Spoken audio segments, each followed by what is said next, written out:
have here with me Sam Draut. Sam, welcome to the show. Good to have you back. Thank you for having me on again. It's great to be back. Oh, it always is. It always is when we're talking about sports, right? And from what I hear, it's going to be a really busy weekend this weekend. Oh no, there's a lot of things going on, so it's definitely an exciting time, and it'll be a very fun weekend for sure. All right, so let's start with what the weekend's capping off with, which is basketball.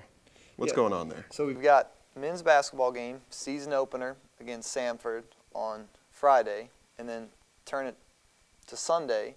The women actually open up against Cal, both games at the KFC Yum Center, so hoping to get a great crowd come out and watch the team. I think it's going to be a young team for both of these men's and women's teams, but it'll be interesting to see kind of how they adjust and kind of come together these first couple weeks. And have they looked good so far, just from the scrimmages, from the plays they've had together? Oh, well, the men actually just finished up their final exhibition last night against Kentucky Wesleyan.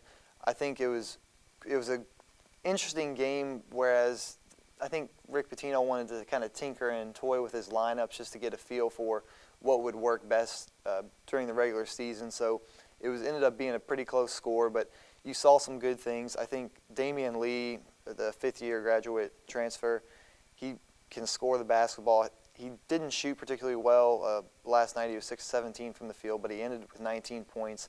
I think he's a guy that he can come out, he can score and shoot, which is going to help U of L. Trey Lewis, he started again with Quentin Snyder, which is a big deal because Quentin is a true point guard, whereas Trey Lewis is kind of a combo guard that's still learning the point guard position.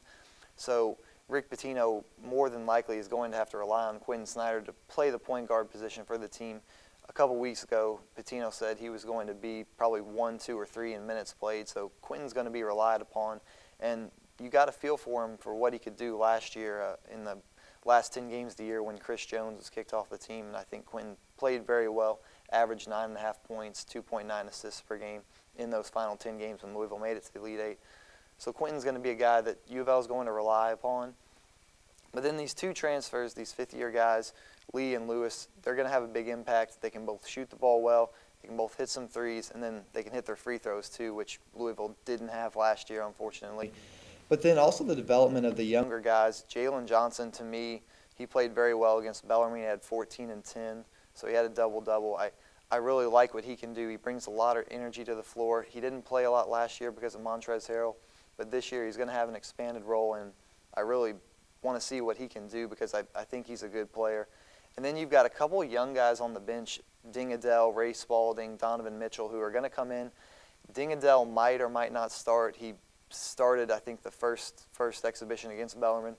He might start, but I like what he does on the floor. And he can score, he can defend. He's got great length at 6'7". And then when you turn it around to Donovan Mitchell, who maybe isn't as comfortable as he should be on offense just yet, but he's still kind of feeling it out. I think he's going to come in this year. He might not have games where he's scoring 10, 15 points and just stuff in the stat sheet, but he's going to have a block, he's going to have a steal, he'll make good plays, and he's going to defend. I think that's one thing when you talk to him, you hear what he has to say. Defense is such a big component for him, which is going to be great to see in here. Then Ray Spalding's another impact freshman. He's 6'10", he's long, he's lanky. Pitino says he has the most deflections for anybody in practices. He did a couple good things last night. I think he only finished with 2 points and 3 rebounds. But you see him move on the court so well for a big guy. He's going to be good, and he's a very fun guy to watch. Sounds great. It sounds like we have a lot of incoming talent just from the freshmen. So it sounds like it's going to be a really good future for the basketball team. But right now, the only thing people think about when they hear basketball is a scandal. So what's going on with that? What's been the update? I hear there's more suit cases, or there's more cases for suing that are being involved? Yeah, so what happened on October 22nd, Kyle Hornback, a University of Louisville student, I believe she's a sophomore, actually took out a lawsuit and was trying to collect plaintiffs to go after Katina Powell. So she was saying that her degree, or the value of her degree at the University of Louisville, was decreased because of Katina Powell's allegations, all that. So I think at first people looked at it and said, that seems like a stretch, like what's this girl doing here right now? But turn the tables, 3 weeks later, she's got 8 more plaintiffs with her. 5 of them were in the book, in Katina Powell's book, and Katina Powell said that they were 5 of her prostitutes that she kind of managed around and had them or had Andre McGee pay for them to have sex with recruits and players. They came out yesterday in their in their case. They said, no, we didn't have paid sex with the players or recruits. So it's an interesting turn because now you've kind of got for the first time an offensive threat that's coming after Katina Powell, and that's a statement. And they're going after Dick Caddy, Katina Powell, and IBJ Publishing. So what will happen with that? It's continuing to build. So there's some more problems coming for her. And it seems the case has evolved incredibly. And now, right before we close, everyone wants to know: is the university rolling with bowling? It's funny you say that. Bobby Petrino yesterday came out and said Kyle Bolin will be the starting quarterback this Saturday against Virginia. Right now, U of L sitting at 5-4. They need to get this win against Virginia to be bowl eligible because you're going to be 5-4. You've got one final home game, this Virginia game, then you go on the road against Pittsburgh and Kentucky. 2 tough road games.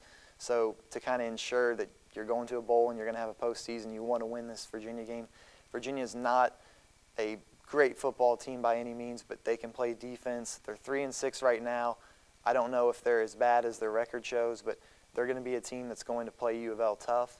And Kyle Bolin will be the starting quarterback. Lamar Jackson is a guy that wasn't healthy last week, but he's going to come in, and I think he'll probably play a couple snaps this week if his ankle's feeling good, just to give them a different look. But Kyle Bolin will be the starting quarterback, and Kyle Bolin will lead the offense. I think when he played on Saturday against Syracuse, you saw that Bobby ball, that throwing the ball around the field, the downhill running that you want to see, and the running backs really like to play with Bolin because he can take the ball under center, and they can get that downhill running mentality that they like to see. Brandon Radcliffe finally made it over 100 yards with 117 yards on 10 carries.